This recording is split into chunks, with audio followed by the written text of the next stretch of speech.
Assalamualaikum warahmatullahi wabarakatuh. Kami dari kelompok 4 beranggotakan Aditya Sandi Wicaksono dan Muhammad Dafa Al-Ghifari akan mempresentasikan bab budaya politik Indonesia di dalam buku Sistem Politik Indonesia oleh Dr. Sahya Anggara MSI. Di dalam bab ini terbagi menjadi beberapa subbab atau bagian. Yang pertama ada pengertian budaya politik, kemudian tipe-tipe budaya politik, sosialisasi politik, budaya politik Indonesia, dan terakhir ada budaya politik di era reformasi. Yang pertama akan kami bahas adalah pengertian budaya politik. Jadi budaya politik merupakan sistem nilai dan keyakinan yang dimiliki bersama oleh masyarakat. Almond dan Verba mendefinisikan budaya politik sebagai sikap orientasi yang khas warga negara terhadap sistem politik dan beragam bagiannya, dan sikap terhadap peranan warga negara yang ada di dalam sistem itu sendiri. Dengan kata lain, budaya politik adalah bagaimana distribusi pola-pola orientasi khusus mampu mencapai tujuan politik di antara masyarakat bangsa tersebut.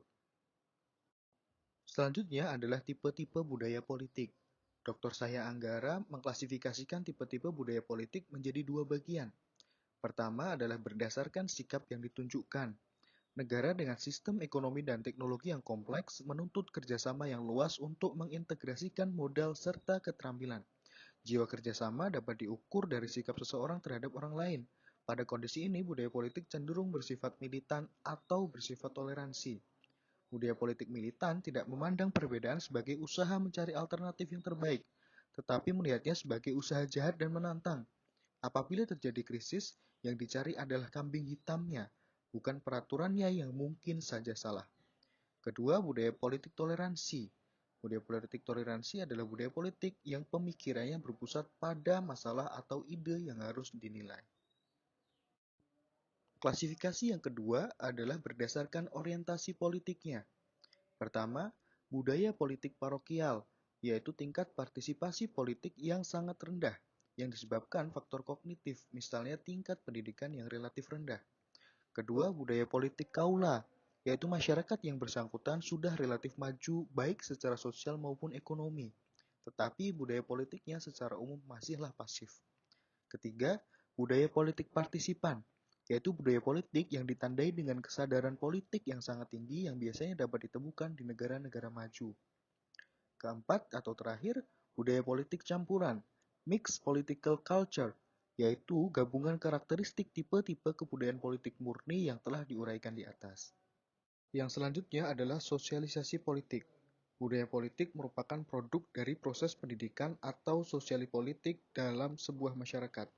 Dengan sosialisasi politik, individu dalam negara akan menerima norma, sistem keyakinan, dan nilai-nilai dari generasi sebelumnya yang dilakukan melalui berbagai tahap dan dilakukan oleh bermacam-macam agen seperti keluarga, saudara, teman bermain, sekolah, mulai taman kanak-kanak sampai perguruan tinggi.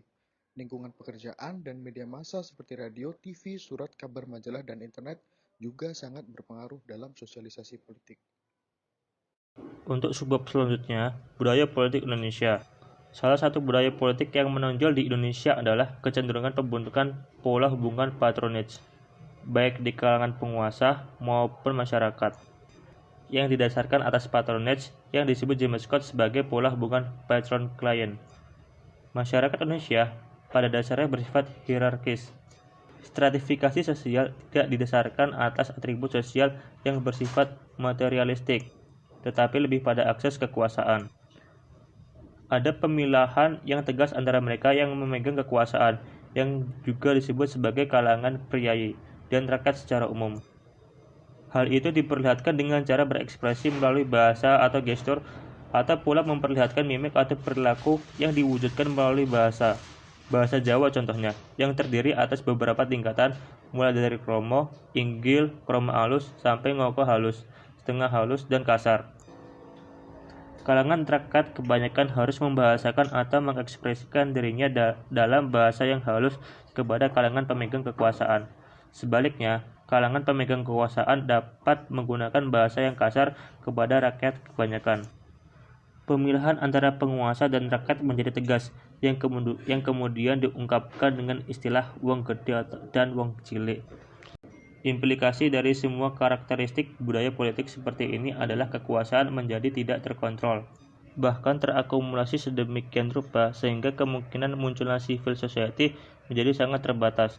Apalagi dengan adanya proses pembentukan budaya politik yang dilakukan penguasa melalui sosialisasi atau pendidikan politik yang bersifat doktriner.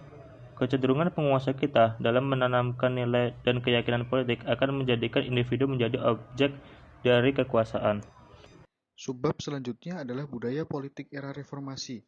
Pada masa reformasi, meskipun mulai terjadi perubahan, orientasi yang menempatkan pejabat publik dan birokrasi sebagai penguasa dibandingkan dengan sebagai abdi rakyat tampaknya masih cukup kuat. Hal ini dapat dilihat dari perilaku para pejabat dan elit politik yang lebih memperjuangkan kepentingan kelompoknya masing-masing dibandingkan dengan kepentingan rakyat secara keseluruhan dan tetap menempatkan dirinya sebagai pihak yang minta dilayani, bukan melayani. Singkatnya, menyangkut budaya politik yang berkembang dalam birokrasi saat ini, belum ada perubahan signifikan. Maka dapat dikatakan bahwa di Indonesia, budaya politik yang berkembang saat ini adalah budaya politik parokial, yakni partisipasi politik masyarakat yang masih relatif rendah dikarenakan minimnya pendidikan di Indonesia, sehingga proses sosialisasi politik tidak berjalan dengan semestinya, yang mengakibatkan masyarakat memiliki perilaku pasif dalam konteks perpolitikan.